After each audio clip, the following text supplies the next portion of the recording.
ಬಳಪ ಹಿಡಿದ ಭಗವಂತ ಇರುತ್ತಾನೆ ನಮ ಸುತ್ತ ಅವತಾರ ನಾನಾ ರೂಪವೋ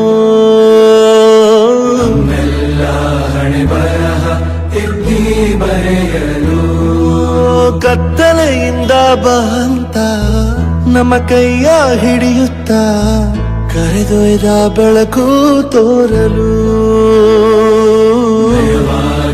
ಗದರೋದು ನಮ್ಮ ಬೆಳೆಸಲು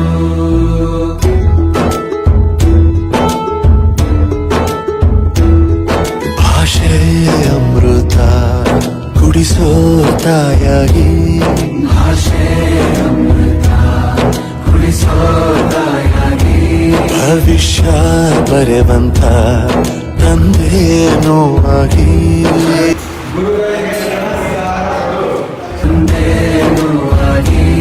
ಚಂದದ ಜೀವನ ನೀಡಿರೋ ಗುರುಗಳು ನಮ್ಮ ಗುರುಗಳು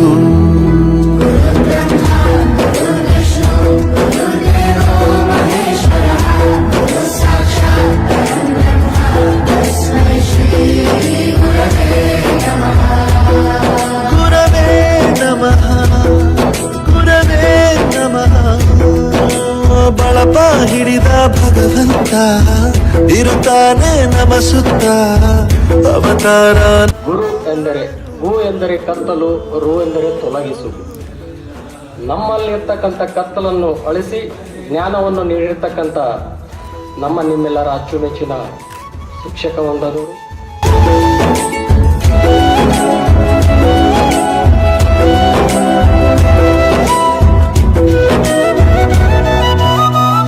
ಬಾಳಲ್ಲಿ ಲೆಕ್ಕ ಎಷ್ಟು ಮುಖ್ಯ ಎಂಬುದ ಬೆರಳಲ್ಲೇ ತೋರಿ ಕಲಿಸಿದ ಗುರುಗಳೇ. ಈ ದೇಹ ಹೇಗೆ ದಂಡಿಸೋದು ಎನ್ನುವ ಸಂದೇಹ ಈಗೋ ಮೆಚ್ಚಿನ ಕಲಿಗಳೇ. ಕನ್ನಡ ಕಂಡರೆ ಕಣ್ಣಿಗೆ ಒತ್ತಿಕೋ ಅಕ್ಷರ ಅಂದರೆ ಅನ್ನಕ್ಕಿಂತ ದೊಡ್ಡದೆಂದ ಗುರುವೇ. ಪ್ರತಿ ಬಾರಿ ತಾಳ್ಮೆ ಪಾಠ ಕಲಿಸೋರೆ. ನಿಮ್ಮ 25 ವರ್ಷ ಅದರೊಂದಿಗೆ ನನ್ನ 25 ವರ್ಷ ಅತ್ಯಂತ ಸಂಭ್ರಮದ ಸಮಾರಂಭ ಅಂತ ತಿಳ್ಕೊಂಡು ಈ ಮಾತನ್ನು ಹೇಳ್ತಾ ತಮಗೆಲ್ಲರಿಗೆ ಮತ್ತೊಮ್ಮೆ ನಿಮ್ಮ ಭವಿಷ್ಯತ್ತು ಉಜ್ವಲವಾಗಲಿ. ಈ ಶಾಲೆ ಏನಪ್ಪ ಅಂದ್ರೆ ತಾಲೂಕಿನಲ್ಲೇ ಪ್ರಸಿದ್ಧ ಶಾಲೆ.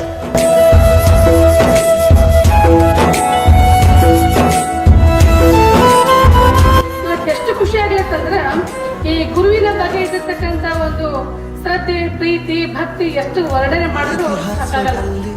ಏನೇ ಇಲ್ಲ ಅಂದ್ರು ಇದೊಂಥರ ಮಹತ್ವದ ಬಹಳ ನನಗೆ ಮನಮುಟ್ಟುವಂತ ಒಂದು ಕಾರ್ಯಕ್ರಮ ಅನಿಸ್ತಾ ಇದೆ. ಭೂಗೋಳದಲ್ಲಿ ಕಕ್ಷೆಯಲ್ಲಿ ತುಂಬಿದ ವಿಜ್ಞಾನ ಜ್ಞಾನ ತಿಳಿಸಿದ ಹಿರಿಯರೇ. ಮಾನವ ಲೋಕಕ್ಕೆ ಸತ್ಯದ ಶಾಂತಿಯ ಸ್ನೇಹದ ಪ್ರೀತಿಯ ಮಾರ್ಗದರ್ಶಿ ಮಾರ್ಗಸೂಚಿ ಗುರುವೇ. 100 ಜನುಮ ಗುರು ಋಣವು ತೀರೋಲ್ಲ. ನಮೋ ನಮ ಗುರುಗಳೇ.